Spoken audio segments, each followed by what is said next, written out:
이거 환경의 영향이지. 그래서 작용이고 밑에 광합성은 반작용, 스라손이라는 의식토끼에 대한 생물이니까 상호작용. 이번에 광주기성은 1조 시간이니까 지속적인 밤의 길이 또는 암기의 길이가 중요하다. 그다음 3번에 겨울이 되면 얘들 겨울잠 자죠. 변온동물이니까. 4번에 몸이 키틴질로 되어 있거나 비늘로 덮여있다는 건 모래 영향 때문입니다. 물 증발 방지하려고. 6번에 추운 지방은 몸집은 커지고 말단부는 작아지 않으니까 열소시는 작다고요. 7번에 기온이 내려가면 포도당을 축적하겠지. 농도가 진해져야 되니까 이때 농도 높인다는 걸 다르게 표현해서 삼투압을 높인다라고 합니다. 삼투압. 8번에 건생식물은 물이 부족하니까 물을 저장하는 조직인 저수조직 발달. 그 다음에 밑에 소생은 물이 많으니까 오히려 공기가 통하는 조직, 통기 조직이 발달해 있다. 자, 그 다음 9번에 적혈구수 이거 많은 건 공기에 대한 적응이죠. 산소 부족해서. 10번에 이거 좀 헷갈리는 거였잖아. 지난주에 단풍이 든다, 낙엽이 진다 관련 얘기인 거지? 빛 아니라고 했지. 빛이 아니고 온도, 추워서 이러는 거고. 그 다음에 꾀꼬리가 봄의 번식, 송원노루가 가을에 번식하는 건 이건 또 온도가 아니라 일조 시간이라고 했습니다. 빛. 자, 1번에 기억.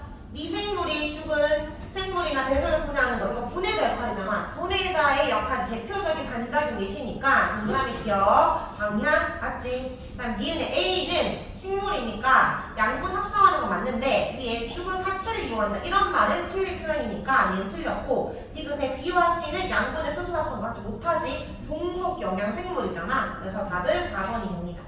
2번에 혼자 다른 거 몇 번? 4번은 토양인데 나머지는 다 온도랑 관련되어서 4번. 3번에 지우리는 나무에 붙어있는 생물이었잖아. 지렁이도 생물이고 생물이 영향 주는 거니까 반작용에 대한 설명인데 이때 기억에 숲이 우거질수록 숲 어두워지고 습해진다. 반작용이고 그 다음에 가을에 기온이 내려갔다. 이거는 작용이고 이거 외래종 베스트랑 토종 이거는 생물끼리니까 상호작용이지. 그래서 반작용이 기억밖에 없으니까 1번이 됩니다. 그 다음에 4번에 녹말이 내려가고 포도당이 증가하는 거 관련된 요인 해서가 뭐죠? 관련 요인이 뭘까? 비생물적 요인. 기온. 온도, 기온이지. 지금 12월에서 2월 겨울에 지금 포도당 많아지고 있는 거잖아. 기억, 포도당 증가하면 삼덕 증가한다 맞고 니은에 상록수는 기온이 내려가면 무엇으로 전환해야 돼? 포도당을 녹말로 아니고 방향 반대지. 녹말을 포도당으로니까 니은 틀렸고 디귿의 산타 높게 유지되어야 어느 거 맞는 거 맞고 니은은 물에 대한 적응 아니고 온도입니다. 답 2번. 자 5번에 붓꽃은 봄에 피고 코스모스 가을에 꽃핀다. 준호형 뭐지? 관련 요인. 단일식물, 장일식물 1조 시간이지? 나 이거 고산지대는 적혈구 많은 거 공기고 지렁이는 토양입니다.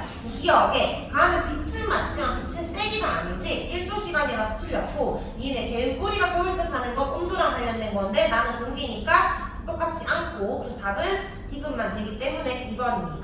6번에 이 폭이 큰 A가 양지고 B가 음지지. 그럼 보기 기억 식물 A는 방포압이 높다. 양지가 더 높은 거 맞고 니은 평균 두께는 A가 두껍다. 양지가 더 두껍지. 무슨 조직이 발달해서? 울타리 조직 발달해서지. 어쨌든 니은 맞는 표현이고 빛의 세가 10인 지점 봐봐. 10인 지점에서 순광합성 양으로만 보지 말고 B 입장에서는 방포화적 이선이야. 제일 잘 살고 있을 텐데 A는 보상 좀 지난 구간이니까 누가 이때 더 유리하다? B가 더 유리하다. 그래서 B가 잘 자란다 해야 됩니다. 틀린 표현이죠? 3번입니다. 다음 7번에 가와나 여우 그림이 좀 쌍막하게 그려야 돼. 가는 사막 여우고 나가 푸른 여우잖아. 근데 여기 표에 보면 몸집이 동그라미 기억이 더 크대. 몸집은 큰데 또 말단부는 작지. 동그라미 기억이 무슨 여우? 북극여우가 되니까 나와 동그라미 기억을 연결해야 되고 그러면 사막여우인 가가 동그라미 니은과 연결이 돼야 됩니다. 밑에 보기 기억은 북극여우가 맞고 니은 부피분의 표면적이니까 분자만 본다면 표면적 누가 더 크다? 표면적은 사막여우가 더 크지. 그러니까 북극여우가 작다? 맞는 말이지. 그 다음에 디귿에 표면적에 대한 부피의 차이가 생긴 이유가 온도 때문이니까 디귿도 맞아서 답 5번입니다. 자 8번에 민준아 지금 한개 양기보다 암기의 길이가 짧을 때 되어있어? 길 때 되어있어? 길 때. 이거 단일이야 장일이야? 단일. 장야 식물이니까 단일 식물이지? 그래서 보기 기억에 가는 장일 아니고요. 니은의 암기 지속 시간이 관여하는 거 맞고 대표적인 작용 예시이기 때문에 이것은 반작용에 해당한다. 틀렸습니다. 딱 2번이고요. 자, 다음에 9번에 소심이 깊은 곳에서 홍조류가 구하는 까다. 현서가 홍조류는 무슨 광을 이용해? 무슨 광? 어? 황색광 선생님 언급도 안 했는데 적색광 아니면 청색광인데 홍조류는 청색광 이용하지. 근데 이게 파장과 관련 지어졌으니까 뭐라고 하면 돼? 파장이 짧은 청색광을 주로 이용하기 때문이다 라고 하면 됩니다. 그 다음에 10번에 연줄기 잘라보면 줄기에 큰 구멍이 나 있는데 이러한 조직이 발달한 이유, 이 조직 이름 뭐지? 통기 조직이지. 근데 이 연의 서식지 환경과 관련된 서식지 환경이 물이니까 소생식물은 물에 잘 뜨기 위해서 통기 조직이 발달해 있다. 이런 식으로 적어주면 됩니다. 자, 오늘은 쌤이 안 거두는데 다음 시간에 요 4번 오늘 마무리하고 1트 치고 뭐 평가 같은 것도 진짜 다 나오는 평가. 그래서 조금 난이도 좀 어렵게 낼 테니까 이걸 해서 오세요. 자, 그러면 오늘 이제 4번은 마무리해볼까? 페이지 193쪽.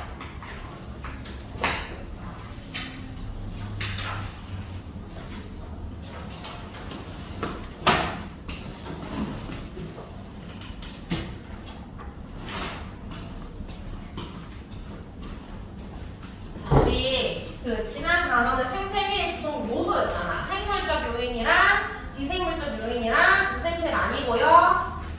정신 차리고요. 아, 그 거의 텍스트 갔다 왔어? 거의 왔어요. 4시에 끝났다고 그러는데? 맞지? 6시.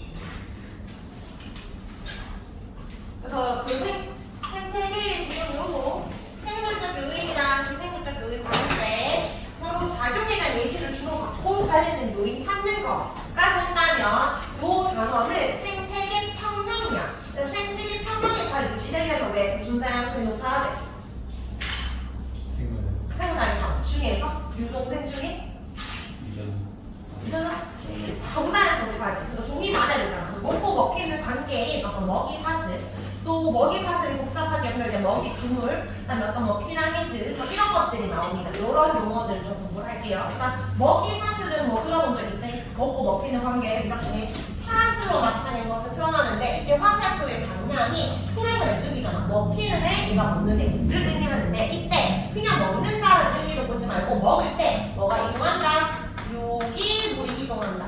요 흐름은 유기물의 흐름으로 보면 돼. 근데 이때 무기물도 관여하면 무기물을 표현한 게 아니고 유기물만 표현한 거야. 그래서 요 먹이사슬 잘 보면 풀이 지금 생산자잖아. 메뚜기 개구리 뱀 독수리는 1차, 2차, 3차, 4차 소비자지. 지금 뭐가 없어. 생물적 요인에서 뭐가 표시한 게 있어? 분해자는 표시되어 있지 않지. 왜냐하면 이 먹고 먹히는 관계에는 유기물을 표현을 하는 건데 X 분해자는 유기물을 무기물로 분해하는 거니까 따로 표시하지 않습니다. 그리고 모든 사체 배설물이 다 어쨌든 분해자는 가야 되니까 따로따로 표시하지 않는다. 자, 그리고 이때 이 각각의 단계를 뭐라고 표현하냐면 영양 단계라고 해요. 영양 단계. 그래서 메뚜기 영양 단계는 어느 단계인가? 라고 하면은 1차 소비자라고 하면 되고 독수리 영양 단계를 쓰시오 라고 하면 생산자를 일단 시작을 해야 되니까 4차 소비자 또는 최종 소비자라고 말을 해주면 돼. 그래서 왼쪽에 있는 애들이 하위 영양 단계, 위로 갈수록 상위 영양 단계다. 이렇게 표현합니다. 자, 그러면 빈칸에 그래서 가서 볼까? 동그라미 1번 먹이사슬에서 기초적인 단계는 누구? 생산자. 동그라미 2번에 에너지를 두 번째 단계로 옮기는 역할. 소나 토끼 같은 애들이 1차 소비자. 그리고 동그라미 3번에 먹이사슬 단계에서 표시하지 않는 건 누구? 분해자는 따로 표시하지 않는다. 그리고 영양 단계에서 이때 유기물이 이동하면서 항상 같이 전달되는 게 있는데 에너지도 같이 전달됩니다. 여기 에너지 전달에 줄 하나 쳐주면 돼요. 자, 밑에 먹이 그물 볼게. 먹이 그물은 먹이 사슬이 복잡하게 얽혀 있는 거잖아. 그러니까 일단 여러 종이 있어야 되겠지. 먹이들이 많아야 되니까 종 다양성이 높을수록 복잡한 먹이 그물 형성됩니다. 근데 아무리 복잡하더라도 요 독수리나 독재리가 보통 3차 소비자 아니면 5차 소비자야.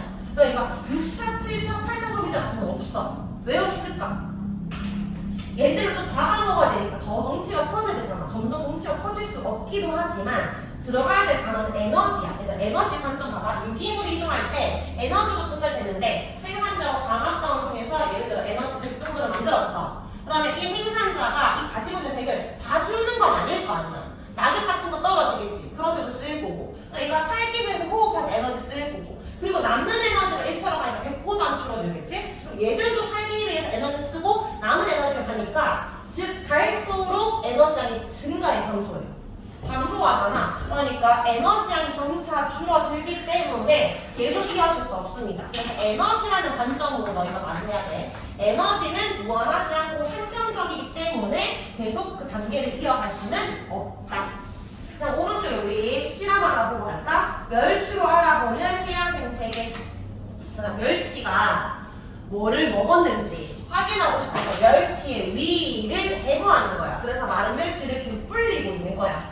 자, 그리고 이 위는 보통 간 아래쪽에 있어요. 그래서 뜨거운 물에 불린 다음에 해부침으로 잘게 찍고 현미경으로 관찰했더니 뭐가 들어있었냐면 위 속에 동물성 플랑크톤이 관찰됐대. 그러니까 동물성 플랑크톤의 생산자야? 식물성 플랑크톤이 생산자니까 적어도 그럼 식물성이 생산자, 동물성이 1차니까 멸치는 동물성을 잡아 먹은 거잖아. 멸치는 몇 차 소비자다? 2차 소비자다라고 유추할 수 있다는 거지. 그러면 그래서 막 동물성 플랑크톤이 멸치의 하위 영양 단계야, 상위 영양 단계야. 하위, 멸치가 상위 영양 단계가 되는 겁니다. 근데 이때 얘가 이거 멸치 실험할 때 뭐 어떤 문제들이 좀 관찰에 적합한 멸치가 뭔지 묻더라고. 그러니까 그 일본에서는 멸치를 잡자마자 쪄서 말려. 근데 우리나라는 그냥 바로 말려. 그러면은 이 실험을 하고 싶을 때는 일본 멸치를 써야 될까? 우리나라 멸치를 써야 될까? 상관이 없을까? 왜 그렇게 생각해? 그냥 말리잖아. 지금 이 뭐를 보는 거야? 위를 해부한다는 거, 위 속에 그 음식물이 뭔지 확인해야 되지. 그럼 이게 죽처럼 되어서 소화가 되어 있으면 안 돼? 안 되지. 그럼 그냥 주면 어떻게 돼? 얘가 계속 소화가 되면서 죽을 거 아니야. 근데 쪄서 말리면 쪘다는 거는 단백질이 변성되겠지. 소화 효소가 변성되겠지. 소화를 시킬 수가 없지. 그럼 얘가 멸치 속에 있었던 음식물이 그대로 나올 거 아니야. 그러니까 쪄서 말려야 돼. 그래서 일본 멸치 써야 돼. 관찰에 적합한 멸치는 상체를 즉시 쪄서 말려야 위 속에 음식물이 그대로 보입니다. 웃기지? 자, 밑에 결과. 멸치는 멸치 위 속에서 발견된 생물보다 어떤 영양 단계? 상위 영양 단계의 생물입니다. 밑에 OX. 여기 쉬우니까 바로 같이 볼게요. 멸치 위는 간 위쪽에 있냐라고 했는데 위에 처음에 사실 바로 밑에 간 아래쪽에 있다라고 적어놨어요. X. 어떤 멸치 사용해도 쉽게 관찰할 수 있다? 아니지. 쪄야 되니까 X. 해부추를 잘게 찢으면 먹이가 손상되는 게 아니고 오히려 잘게 찢어야 덜 손상되니까 관찰하기 어려운 거 아니고요. 배율을 당연히 저배율에서 고배율을 점점 확대해야 되니까 맞는 표현이고, 소화된 상태일수록 관찰하기 쉽다 어렵다? 어렵다. 그래서 X. 6번 멸치의 먹이를 관찰하면 멸치 상위를 알 수 있는 게 아니고 하위니까 X입니다. 자, 그러면은 득점 넘겨볼게요. 자, 여기서부터가 이제 좀 중요해. 발표. 얘들아, 생태계에서 물질과 에너지가 이동을 하는데 물질의 이동 방법과 에너지 이동 방법이 달라. 자, 미리 적어볼까? 물질을 우리가 순환한다라고 표현해. 물질을 순환한다. 근데 에너지는 순환을 하는 것이 아니고 에너지는 흐른다라고 표현해. 순환한다는 건 틀리는 표현이야. 에너지는 흐른다. 물질을 순환한다. 자, 왜 그런지 설명하면, 이 네모 박스가 있어. 현서가 네모 박스는 오늘 의미해 생태계. 자, 요 빛을 바로 이용하는 애가 누구지? 생산자. 생산자를 먹는 애가 소비자. 이게 1차 소비자, 2차 소비자 이렇게 있겠지. 그리고 생산자는 소비자는 어쨌든 결국 사체 배송을 통해서 누구한테 간다? 분해자한테 간다 했어요. 근데 이런 분해자가 유기물을 분해하는데 뭘로 분해해? 무기물로 분해하지? 그럼 이 무기물을 가지고 생산자가 다시 유기물로 합성한다고 했어. 봐봐, 물질로 볼게. 생산자는 무기물을 뭘로 합성했어? 유기물로 합성했지. 이 노란색 유기물이라고 하면 유기물로 합성했어. 근데 생산자가 1차 소비자한테 잡아먹힐 때 유기물을 전달하는 거지. 애들이 유기물을 먹잖아. 먹고 먹히는 관계는 다 유기물 전달이고 사체나 대상으로 유기물 나눴어. 얘들이 유기물을 가지고 뭐 했어? 무기물로 보냈지. 그럼 지금 보니까 유기물이 무기물로 또 다른 유기물로 바뀌었을 뿐 물질이 계속 생태계에 대해서 뭘 해? 순환을 하지. 빠져나가지 않아. 형태만 달라질 뿐 물질은 생태계 내에서 계속해서 순환하고 있습니다. 질량 보존 법칙. 자, 근데 에너지는 순환하는 게 아니라고 했지. 에너지는 흐른다 했잖아. 왜냐하면 이 생태계에서 생물들이 살기 위해서 이 필요한 에너지의 근원은 어디서 시작돼? 에너지의 근원이 뭐야? 태양 에너지 아니야? 빛에너지지. 태양에서 가지고 있는 이 빛에너지를 가지고 생물이 광합성하잖아. 그럼 광합성하면 빛 에너지를 어떤 에너지로 전환시켰지? 포도당 속에 어떤 에너지? 화학 에너지로 전환시켰었잖아. 맞지? 근데 이때 얘들이 유기물을 섭취할 때 유기물 속에 에너지로 전달된다 했지. 그러면 유기물 섭취하면서 이 화학 에너지가 쭉쭉쭉 전달이 돼. 근데 모든 생명체들이 뭘 하냐면 호흡을 하잖아. 호흡한다라는 건 포도당 속에 들어있는 화학 에너지를 써. 근데 생활 에너지가 바뀔 때 또 다른 형태의 화학 에너지도 있지만 우리가 보통 체온 유지하기 위해서 열 에너지를 방출하잖아. 그리고 화학 에너지가 열 에너지로도 전환이 됩니다. 근데 이 열 에너지는 다시 쓸 수 있는 형태는 아니지. 그래서 이 모든 생명체들이 생산자도 호흡해요. 분해자도 호흡합니다. 다 외부로 빠져나가. 이거 다시 쓸 수 없잖아. 에너지도 보존은 되지만 사용할 수 없는 형태의 에너지니까 손실이 일어나네. 어떻게 해야 돼? 다시 또 받아 써야지. 외부에서 생태계 내로, 생태계 내에서 외부로 에너지 뭐 한다? 순환되고 생태를 거쳐 흘러간다. 그래서 에너지 흐른다라고 표현을 해야 됩니다. 이때 흐를 때 방향성이 있지. 반대로 가진 않아. 그러니까 상위 영향 단계에서 상위 영향 단계로 흘러갑니다. 근데 분해자는 상위 영향 단계가 아니야. 그냥 분해자한테로 가는 거지만 여기에서 봤을 때 상위로 간다. 이렇게 해석을 하면 됩니다. 분해자가 상위라는 건 아니야. 자, 여기 분간을 채워볼게. 생태계를 유지하는 에너지의 근원, 태양은 빛 에너지가 처음에 에너지 근원이었고 이게 광합성에 의해서 어떤 에너지로 전환된다? 화학 에너지로 전환이 된다. 근데 이런 에너지가 최종 소비자에게도 전달이 되고 분해자에게도 전달되는데 모든 생명체는 호흡을 합니다. 그래서 호흡할 때 뭐가 방출? 열 에너지가 방출. 근데 이런 열 에너지는 다시 생물에 이용되지 않아요. 그럼 다시 정리하면 에너지 전환 처음에는 빛 에너지가 있었고 광합성을 해서 생산자 덕분에 이 에너지를 화학 에너지로 전환시켜줬어. 근데 이 모든 화학 에너지가 생물들이 호흡을 하면서 다시 어떤 에너지로? 열 에너지로 전환이 되니까 빛이 화학으로, 화학이 열 에너지로 전환되고 있습니다. 그래서 에너지는 흐른다라고 해야 돼요. 밑에 바로 2번 에너지의 흐름 무슨 영양 단계에서 해석가 무슨 영양? 하위 영양 단계에서 상위 영양 단계. 자, 우리 숙제 안 한 사람이 열심히 대답을 하기. 자, 에너지를 순환하는 게 아니라고 했고요. 한 방향으로 흘러가는 겁니다. 방향성이 있습니다. 반대로 갈 수 없고. 자, 이때 에너지가 흘러갈 때 상위 영양 단계로 갈수록 에너지가 증가한다, 감소한다? 아까 선생님이 감소한다라고 했지? 감소. 생산자가 가지고 있는 에너지보다 1차 소비자가 2차 소비자가 점점 줄어들기 때문에 쌓아 올렸을 때 어떤 모양? 피라미드 모양을 가진다는 거지. 근데 에너지 양은 감소하는데 에너지 효율을 물으면 증가한다라고 해야 돼. 그래서 역피라미드 모양이라고 하는데 예를 들어 이런 거야. 생산자가 가지고 있었던 에너지가 100이었어. 네, 1차 소비자가 20을 가졌고 2차가 10을 가졌어. 에너지는 무조건 감소지.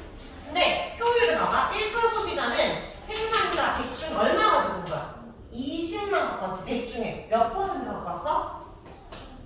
20%를 갖고 온 거야. 근데 2차 소비자는 20 중에 10을 갖고 온 거니까 절반을 갖고 왔지. 몇 퍼센트? 50%. 에너지 양은 줄었지만 효율은 증가한 거야. 왜냐면 얘는 초식 동물이고 얘는 육식 동물이잖아. 우리가 똑같이 1kg을 먹을 때 야채 1kg이랑 고기 1kg 중에 윤준아 뭐가 더 열량이 크겠어? 고기 1kg. 그러니까 먹이 질이 낮잖아. 그러니까 위로 올라갈수록 효율은 증가합니다. 근데 베지테리언도 있잖아. 그러니까 반드시 그런 건 아니야. 증가는 경향이 있는 건데 얘는 반드시 그런 거야. 에너지는 증가할 수 없어. 예외가 없음. 그래서 이런 쌓아 올렸을 때 어떤 피라미드, 역피라미드 모양이 있는데 여기에 대해서 좀 더 자세히 볼게요. 자, 오른쪽 페이지 그 단답형들이 나오는데 생태계 평형이라는 단답형이 제일 많이 나오지만 생태 피라미드를 묻는 단답형도 있으니까 이 단어도 좀 기억하기. 생태 피라미드는 뭔가 영양 단계가 상에 올라갈 때 쌓아 올린 것을 생태 피라미드라고 합니다. 근데 보통 이게 안정된 생태계라는 가정하에 에너지양, 생물량, 개체수 이런 것들은 보통 줄어드는 피라미드 형태를 나타냅니다. 단순한 형태라고 해서 생태 피라미드라고 하고 생태 피라미드 종류가 크게 세 가지가 있는데 에너지 피라미드, 두 번째 생물량 피라미드, 세 번째 개체수 피라미드가 있어. 생물량은 교과서에 따라서 생체량이라고 적혀 있을 수도 있습니다. 이 중에 에너지 피라미드 아까 말했어. 증가할수록 에너지는 무조건 감소. 대면 별표 항상 감소. 항상 피라미드 모양입니다. 무조건. 자, 근데 생물량과 개체수는 무조건 아니고 보통 피라미드 모양이야. 자, 개체수는 이해가 가지 않아? 그러니까 위로 가는 얘들이 포식자지. 쌤이 잡아먹히는 건 포식자가 아니고 뭐랬지? 피식대야. 너 알지? 피식자라고 합니다. 피식자. 근데 일반적으로 안정된 생태계란 누가 더 많아야 돼? 피식자가 많아야지. 맞지? 포식자가 많으면 안 되잖아. 보통은 이런데 반드시 그런 건 아니라고. 예를 들어서 나무 한 그루에 수백 마리 곤충이 붙어 있을 수 있잖아. 그럼 나무는 생산자고 곤충은 소비자인데 곤충이 더 많을 수도 있지. 그러니까 예외가 있을 수도 있어요. 여기 오른쪽에 예외 있어. 자, 이런 것도 있고. 그 다음에 생체량 피라미드는 뭐냐면 여기에 단위가 그램과 제곱미터지. 이거 단위 면적당, 즉 같은 면적당 뭘 묻는 거야? 그램. 질량 묻는 거지. 같은 면적에 누가 질량이 더 크냐고 물을 때 보통 상위 포식자로 갈수록 질량이 감소해. 그래서 왜 감소할까? 덩치 훨씬 큰데요. 질량 훨씬 더 증가하잖아요. 라고 할 수도 있지만 토끼의 생태가 닭이나 토끼가 여기 초식동물 상위 포식자 중 호랑이가 있을 수 있잖아. 토끼는 같이 몰려 살지 떼거지로. 그럼 이 정도 면적에 몰려 살아. 호랑이는 상 하나에 지 혼자 살잖아. 그러니까 같은 면적으로 봤을 때 위로 갈수록 훨씬 질량 준다고. 사람도 엄청 넓은 집에 우리 몇 명 안 살잖아. 근데 닭들은 완전 떼거지로 살 거 아니야. 그러니까 밑에 애들이 훨씬 더 무겁다는 거지. 근데 이것도 예외는 있을 수 있다. 예외 없는 게 누군데? 에너지 피라미드야. 그래서 만약에 에너지 피라미드와 개체수 피라미드가 나왔어. 3단계로. 보통 3단계로 제일 많이 나와요. 근데 원래 같이 올라가는 다를 때가 있어. 만약에 개체수는 이게 A, B, C라고 적혀 있는데 에너지는 B, A, C라고 적혀 있어. 그럼 이때 영양 단계를 찾으라고 했어. 윤준아, 찾아볼까? A가 영양 단계 뭘까? B는 뭐고 C는 뭘까? 일단 세 개가 있으니까 뭐는 꼭 들어가야 돼? 생산자가 꼭 들어가야 되니까 나머지는 1차 소비자, 2차 소비자겠지? 그래서 여기 A가 뭘까? 이렇게 두 개가 다를 땐 뭘 봐야 돼? 보통 같이 똑같이 봐야 되는데 다를 때는 개체수가 예외구나 생각하면 돼. 그럼 에너지 피라미드는 항상 위로 올라갈수록 에너지 줄어드니까 이거 생산자 1차, 2차 하는 거지. 그러면 B가 생산자가 되는 거고 A가 1차 소비자, C가 2차 소비자가 되는 거지. 요렇게 찾으면. 자, 그래서 생태 피라미드 같고요. 근데 위로 올라갈수록 반드시 감소하는 건 아니고 그래서 여기 아까 뭐는 쌤이 역 피라미드 모양이었지? 에너지? 안 듣지? 효율은 증가한다 했어. 그래서 에너지 효율은 오히려 증가하고요. 덩치 커지지. 개체의 크기나 체중 같은 건 역 피라미드일 수도 있어요. 생물 농축도 들어봤어? 농축도가 농약이나 뭐 얘기하는 거야. 중금속 이런 거지. 오염 물질이 얼마나 축적되는 정도인데 보통 만약에 풀에다가 우리가 농약 뿌리면 메뚜기가 그걸 먹을 거고 잡아먹으면서 계속해서 축적이 되잖아. 그럼 우리가 더 많은 농약을 먹게 되는 거야. 보통 상위 포식자들이 더 많이 축적되어 있는 거지. 그래서 해양 생태계 중에 포식자들 뭐 있어? 덩치 큰 애들, 물고기, 상어도 있는데 그 연어도 있잖아. 참치도 있지. 그래서 거기 중금속 엄청 많이 있는 거 알아? 그래서 쌤이 예전에 임신했을 때 임산부들 못 먹는 음식 중에 연어, 참치를 못 먹는 거야. 이거 중금속 쌓인다고. 그래도 좀 나중에 안정기 들어가서 먹긴 했는데 이런 것들은 위로 올라갈수록 쌓입니다. 그래서 문제들이 섞여 있을 수 있잖아. 다음 중 올라갈수록 감소되는 게 아닌 것들. 에너지, 개체수, 생물량 말고 얘들은 증가한다라고 찾으면 됩니다. 자, 그래서 이렇게 모양 갖고요. 자, 이제 계산 문제 하나 볼까? 뒷장에 에너지 효율 보자.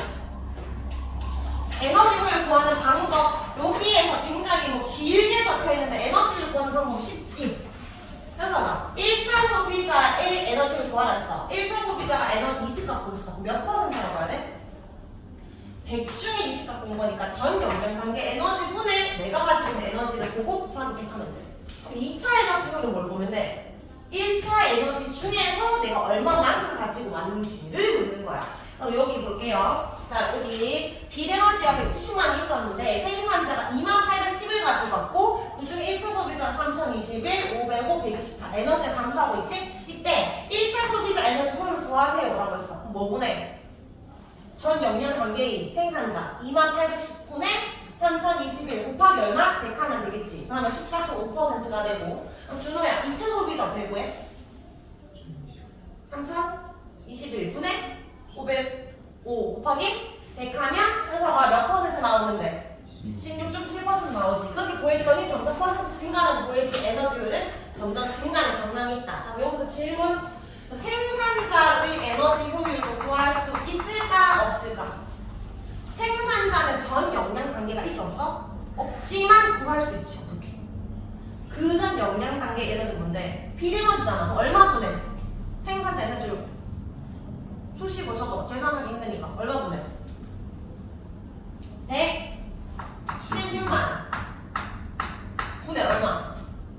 2810 곱하기 100 하면 되잖아. 이게 생산자 에너지 효율이 됩니다. 자, 그럼 우리 좀 간단한 숫자로 여기 효율 구해볼까? 1차 소비자, 2차 소비자 에너지 효율 구해보자.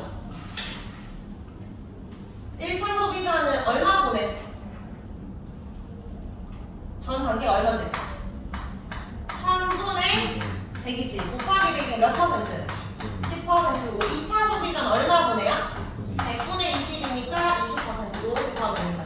자, 근데 이렇게 너무 쉬운 문제는 안 되고 어떤 걸 묻냐면 생산자가 이런 1000을 갖고 왔잖아. 1000 중에 호흡으로 빠져나간 에너지가 800이야. 호흡은 열 에너지니까.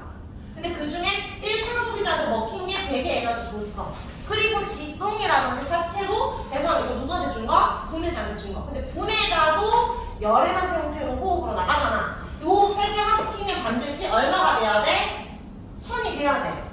그럼 1차 소비자가 배를 갖고 있었으면 지가 호흡으로 빠져나가고 똥 주고 2차한테 준 거 이거 합쳐서 얼마 돼야 돼? 반드시 앞에 100이 돼야 돼. 그러니까 요건 170에다가 x, 15에다가 y 주고 이 숫자 구해라. 뭐 이런 식으로 문제 낸다고. 아니면 x는 y 두 개다. 이런 식으로 숫자 같은 거 나오는데 요거 합쳤을 때 20이 되는데 이런 식으로 문제를 풀면 되고 또 봐야 되는 것들 중에 하나가 뭐냐면 호흡으로 빠져나가는 에너지가 총 얼마야?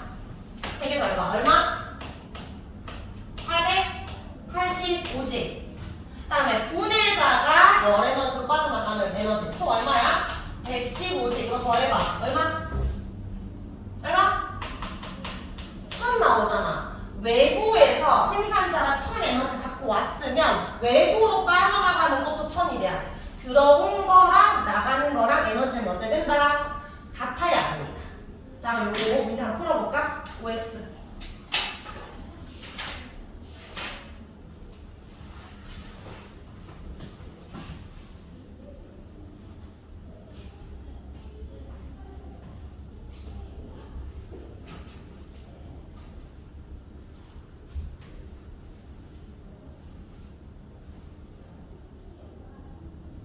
우와, 내가 진짜 너무한 거 아니야? 한국은 몰라도 쌤이 1번 OX만 내가 항상 답을 보는데 제가 아까 처음에 그 표도 쳤는데 물질은 뭐 한다? 순환한다? 에너지는 순환하면 안 된다? 흐른다라고 했어. 그래서 1번에 OX 하는 거 보는데 내가 아까는 한 12명 중에 3명 틀렸길래 와 3명이나 틀리네 했는데 3명인데 2명이 틀려. 에너지가 순환한다가 뭔가 맞는 표현 같지만 이 생태계에서 그렇게 쓰면 안 된다. 에너지 흐른다라고만 써야 돼. 알겠지? 1번은 X야. 이제 에너지 순환 이거는 자주 나오는 오답 문장이니까 O 하지 말기. 2번 생태계 유지되려면 끊임없이 비에너지 들어와야 되지. 2번 맞고. 3번에 사체 배설물 결국 분해자도 호흡에 이용되겠지. 맞고. 영양관계 높아지면 에너지가 줄어든다. 맞고. 5번에 생태계로 유입된 에너지 양이랑 방출된 에너지가 똑같다? 같다고. 그래서 X. 유기물에 저장된 에너지는 민준아 호흡을 통해서 어떤 에너지로 전환이 돼?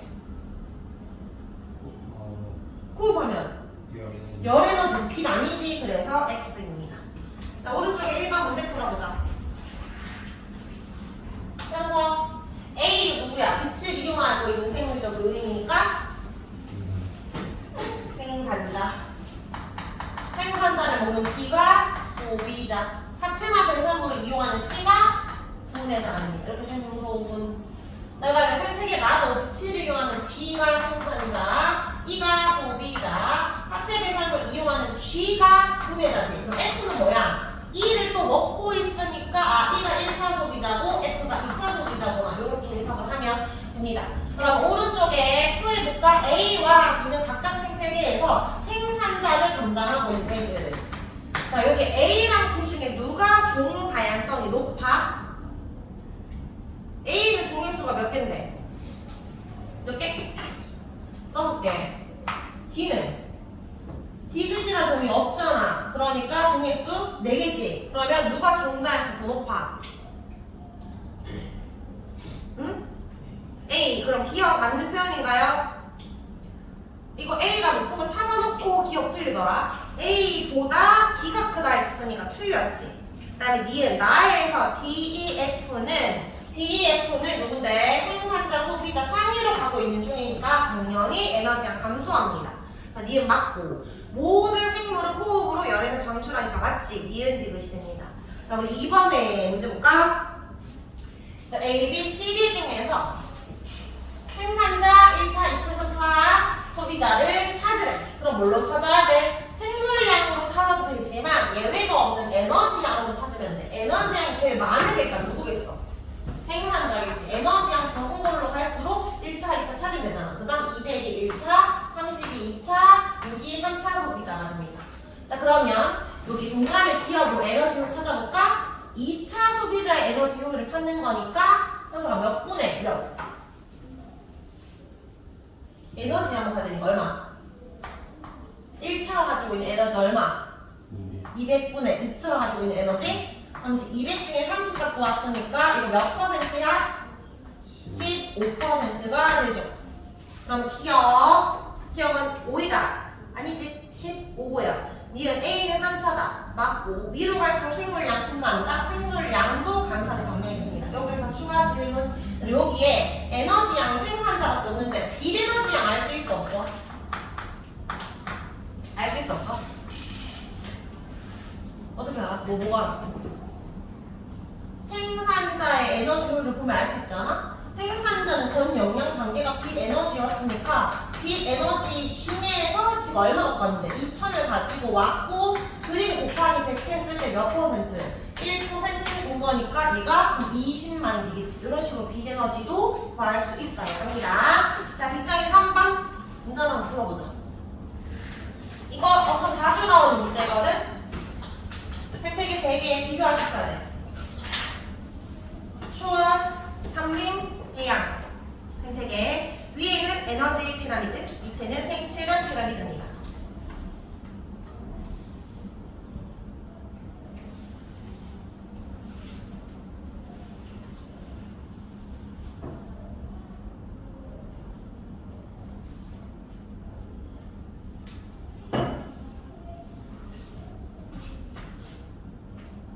기억에 1차 소비자 에너지 효율을 물었으니까 일단 에너지 효율을 물었다라는 건 에너지 피라미드를 봐야 됩니다. 근데 세 개 다 생산자의 요 크기가 비슷하잖아. 그러니까 얘들을 각다로 가정을 하고 볼까? 예를 들어서 셋 다 에너지가 100이 있다라고 했을 때 1차 소비자는 생산자 중에서 내가 얼마만큼 가지고 왔는지 봐야 되니까 요 두께를 보면 되는 거 아니야? 요 중에 얼마만큼 가지고 왔는지 숫자로 표현한 얘가 예를 들어 10이고 그러니까 절반 50 갖고 왔고 80 갖고 왔다라는 거 퍼센트가 80%, 10%, 50%라는 거잖아. 에너지 효율은 누가 제일 낮은 거야? 초원형이고 누구? 상림이. 상림이 가장 낮지. 초원형이 제일 높잖아. 왜 효율이 낮을까? 상림 생태계는 주로 뭐가 많아? 생산자 중에 나무가 엄청나게 많겠지. 나무들이 광합성 엄청나게 많이 할 거 아니야. 에너지를 많이 저장했을 건데 근데 막상 곤충들이나 1차 소비자가 얼마 못 갖고 간 거야. 그러면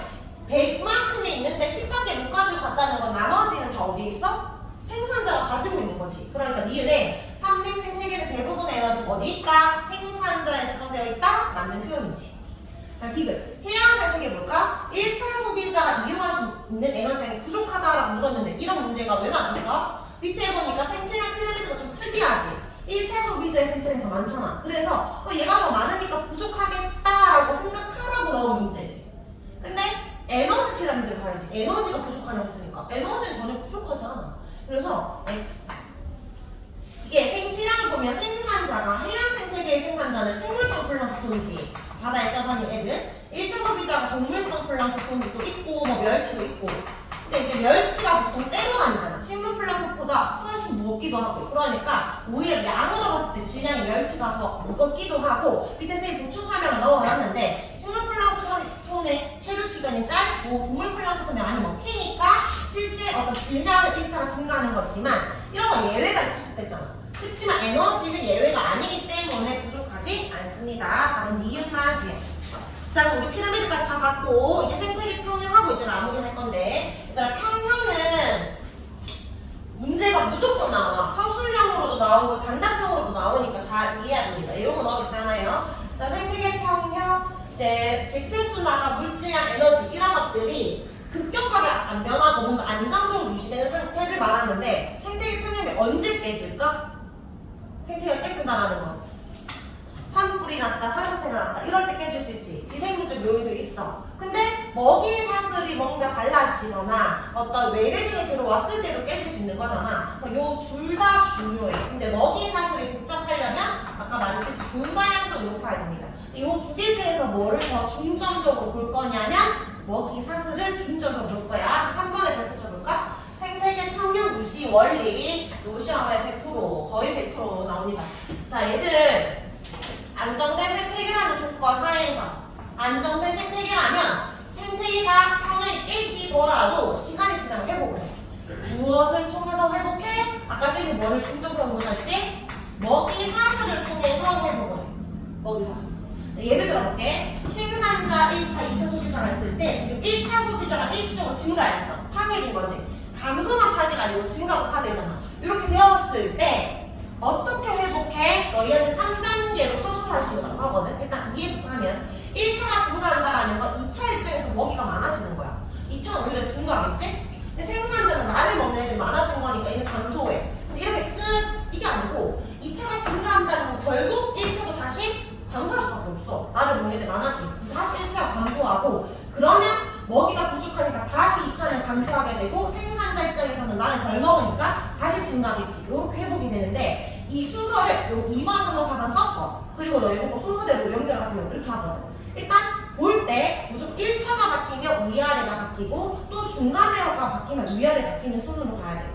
그리고 연쇄적으로 따라가는 건 상위에게. 그러니까 1차가 증가하면 2차가 따라 증가해. 먹이가 많아지니까. 1차가 감소한다는 건 2차가 따라 감소하겠지. 먹이가 부족하니까. 그런 식으로 빠르게 찾아주면 됩니다. 그럼 여기 빈칸 채워볼게요. 안정된 생태계에서 지금 일시적으로 1차가 증가해서 평형이 깨졌대. 여기에서 이제 질문이야. 그러면 깨졌을 때 어떻게 회복을 하나요? 하면 내가 세 문장으로 적어야 돼. 세 문장. 첫 번째 뭐라고 해야 돼? 생산자는 1차가 증가했으니까 감소하고 2차는 먹이가 많아졌기 때문에 증가한다. 세트로 같이 적어야 돼. 근데 2차의 증가로 결국 다시 1차가 뭐 할 수밖에 없어? 감소한다 라고 해야 되고, 1차가 감소했으니까 다시 생산자 입장에서는 증가하고 2차는 감소. 따라 감소하기 때문에 평형을 회복할 수 있다라고 내가 서술을 적어주면 돼. 5칸을 적으면 안 되고 3칸으로 적어야 돼요. 3개로 동시에 위아래 바뀌었다, 다시 1차가 바뀌었다, 위아래 바뀌었다, 이런 식으로. 그래서 순서 섞어서 내는 문제에 나오면 객관식일 거니까 좀 쉬운 문제고, 아니면 서술형으로 회복되는 과정을 쓰세요 라고 할 거예요. 너희가 적어주면 돼. 이게 결국 먹이 사슬을 통해서 회복하고 있는 거니까 먹이 사슬을 통해서 회복할 수 있다. 그렇지만 무조건 회복되는 건 아니고 평형이 유지되는 한계가 있기 때문에 한계를 넘는 심한 결함이 일어난다면 돌아오지 못할 수도 있습니다. 자, 뒤에 바로 해석해보자.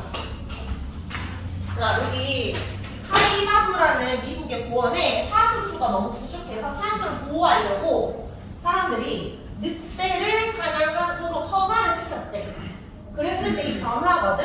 자, 늑대 사냥을 했으니까 늑대 수가 급격히 감소했겠지? 그랬더니 사슴수가 늘어났어. 사슴수가 갑자기 늘어난 이유를 물으면 뭐라고 하면 돼? 늑대수가 감소해서요. 근데 또 사슴이 계속 증가할 줄 알았는데 갑자기 급격히 감소하면서 원래 보호하려고 했던 수보다 더 내려가. 더 내려간 이유가 뭘까? 지금 늑대는 여전히 별로 없거든? 근데 왜? 사슴이 많아졌으니까 먹이가 부족해지는 거야. 초원의 양이 줄어들었으니까. 그래서 먹이 부족으로 감소해진 거. 그래서 증가한 원인과 감소한 원인을 물어볼 수 있습니다. 밑에 발로에 사슴의 수가 증가하다 보면 늑대 수가 뭐해서 감소해서 이렇게 하면 되고, 다시 사슴의 수가 급격히 감소한 이유를 물으면 먹인 풀의 양이 감소해서 먹이 부족으로 줄어든 거예요. 밑에 발로는 뭐라고 해야 돼? 1936년 이후. 이 이후에는 어떻게 될까? 사슴이 다시 줄었기 때문에 또 뭐라고 하면 돼? 초원의 생산량은 다시 증가해지겠지. 그러면 증가 적어주면 되겠네. 그러면 따라서 연쇄적으로 사슴 증가, 늑대 증가가 됩니다. 여기에서 이제 알 수 있는 거. 인위적인 인간의 간섭은 오히려 평형을 깨지게 하는 원인이 된다. 이런 거 나올 수 있고, 또 뭐 나오냐면 요 시점에서 개체수 비교하라고는 늑대를 설명한 요 시점에서 늑대수, 요 어디가 늑대고 여기가 늑대지, 위에가 늑대, 그 다음에 아래쪽이 사슴이잖아. 이때 개체수는 늑대가 더 많다라고 했어. 저 시기에 늑대와 사슴의 개체수를 보면 늑대가 더 많다. 맞아 아니야? 더 위에 있잖아. 그래서 맞다라고 하면 안 돼. 사슴은 10,000마리 기준이고 늑대는 100마리 기준이니까 기본적으로 사슴이 제일 많아. 그러니까 항상 사슴이 많은 상태입니다. 알겠지? 자, 이거 조심하기. 자, 오른쪽 페이지 문제 풀어보자. 4번에, 자, 이거 너무 쉬운 문제니까 바로 풀게요. 기억. 애벌레는 생산자이다. 말도 안 되죠? 소비자고요. 먹이급을 복잡할수록 안정성 증가한다. 맞고. 디귿. 이 생태계에서 족제비의 수가 증가하면, 족제비 사자성 그림의 제일 오른쪽 있지? 그러면 뱀의 수는 증가할 것이다. 감소하겠죠? 자, 이은이고요. 자, 5번. 아까 봤던 표. 포식자를 제거하면 안정성 높일 수 있다. 맞아? 늑대 없앴더니 지금 생태계 바뀌어졌잖아. 그러니까 틀렸고, 이게 늑대수 감소하면 초원 생산량 증가한다. 맞아? 늑대 감소하면 사슴이 증가할 거니까 그럼 초원 감소하겠지. 이건 틀렸고, 디귿의 사슴이 감소한 이유는 먹이 부족 때문이다. 디귿이 됩니다. 자, 우리 중요한 건 다 했고요. 자, 이거는 빠르게 보면 됩니다. 얘들아, 환경 변화와 생태계 평형. 생태계 평형도 아무리 먹이 사슬통을 회복한다 해도 깨질 수 있는데, 깨진다면 요인 3가지를 적으면 돼. 첫 번째는 자연재해, 두 번째는 인간의 활동, 세 번째가 뭐다? 외래종 때문에 그렇다. 외래종은 천적이 없으니까. 자, 근데 요 인간의 활동 중에서 한 번씩 나오는 내용들이 뭐냐면, 두 개에 좀 자주 물어봐요. 무질서하게 세워진 건물. 자, 건물을 너무 높게 세우잖아? 그러면 공기가 순환이 안 돼. 그래서 그 부분만 너무 뜨거워져. 이런 현상을 뭐라고 하나요라고 하면 너희가 열섬 현상을 하면 돼. 이때 섬이 진짜로 아일랜드가 나는 거야. 그 섬 거기에만 뜨겁다 이런 말이지. 열섬 현상과 관련된 대책을 적으시면 오른쪽 페이지 있습니다. 자, 수질 오염물과 생활하수는 축소해서 정화 안 하고 그냥 버리잖아. 그러면 유기물을 많이 가지고 있는 상태로 버리다 보니까 이걸 넣어서 플랑크톤이 엄청나게 증식해. 그러니까 플랑크톤이 증식하게 되면 플랑크톤을 먹을 수 있는 물고기들이 많아질 거니까 물고기도 증가할까? 그렇지 않아. 너무 많이 증식하면 이거 들어갔지. 목조현상, 적조현상. 바닷물의 색깔도 달라지고 바닷물을 이렇게 덮어버리니까 햇빛이 잘 안 들어오잖아. 광합성도 잘 안 돼. 그러니까 뭐가 부족해지냐면 산소량이 부족해져. 용종산소량 부족. 그럼 오히려 물고기들이 호흡을 못해서 집단 폐사하게 됩니다. 그래서 플랑크톤이 증식을 하게 되면 오히려 어패류는 감소하게 돼요. 그래서 해양 생태계에 영향을 미치게 합니다. 자, 그러면 요 수지로의 문제는 우리 숙제 풀면서 좀 풀어보고요. 자, 관련 노력, 천연 기념물 지정한다, 또는 생태 통로 연결한다. 이거 다 할 거고, 아까 열섬 현상 예시가 나왔어. 관련된 대책을 적으시고 할 때 생태 통로 설치 적으면 돼? 관련된 게 아니잖아. 그렇지? 대책을 마구잡이로 외우지 말고 관련된 걸로 가야 됩니다. 만약에 열섬 현상 문제 나왔으면 너희가 요거 적어주면 돼. 숲이나 그런 거 만들자고. 열섬 현상은 공기 순환이 되지 않는 걸 말하니까 공기 순환을 하도록 하면 되겠지. 그래서 바람기를 확보하려면 숲을 조성한다라든지 옥상 정원을 가꾼다 이런 거 적어주면 돼. 그냥 읽었을 땐 안 어려운데 너희가 이거를 대책을 적으시오 할 때 못 적어오니까 그런 것들 적으면 됩니다. 복상정원 실제로 더불어 규정되어 있는 말지 왜 높이 어느 정도 이상이 되면 반드시 바꿔야 되거든. 그런 식으로 도시 온도를 낮추게 합니다. 자, 내용 다 했고요. 숙지 이거는 우리 생활다양성할 때 했었죠. 남사리허가 이런 거 다시 한번 나와요. 자, 단답형 문제. 자, 1번 먹고 먹히는 관계 먹이사슬. 2번 먹이사슬이 그물처럼 복잡하게 얽혀있는 것 먹이 뭐야? 해석가 뭐야? 위에 문제 답이 다 나와있는데 먹이 그물 서로 그물처럼 이랬잖아. 거기 있었어. 1번이 먹이 사슬, 2번이 먹이 그물. 거기 3번에 생태계에서 개체수, 물질의 양, 에너지 흐름이 변하지 않고 안정된 상태를 뭐라고 한다? 생태계 평형. 그 다음에 4번에 독소리는 영양 관계가 어떤 관계일까? 뭐 최종 소비자 또는 4차 소비자도 가능하겠지. 5번에 민준아, 쥐가 사라졌대. 그러면 가장 영향을 많이 받는 생태계. 단순한 가가 되겠지? 가나다 적어주면 되고. 자, 오른쪽에 일단 16번 볼까? 다음은 어떤 생태계에서 1차 소비자 개체수가 일시로 증가할 때 회복되는 과정을 순서대로 나열하래. 일단 1차가 증가했으니까 위아래가 달라져야 되잖아. 일단 가는 아니야. 그럼 나다 중에 뭐야? 1차 증가를 따라 증가하는 게 2차 증가잖아. 그러니까 누군데? 다부터 적어야 되고, 그러면 다시 또 1차가 바뀔 거고, 1차 감소했다 따라 또 2차 감소해야 되니까 다가 나가됩니다. 오른쪽 18번 보면 여기 또 기호로 나타내어 있잖아. 기호로 적으라고 하거든. 순서 나열하는 거 하면 되고요. 자, 우리 마지막 5번, 6번 두 문제 하고 마칠게요.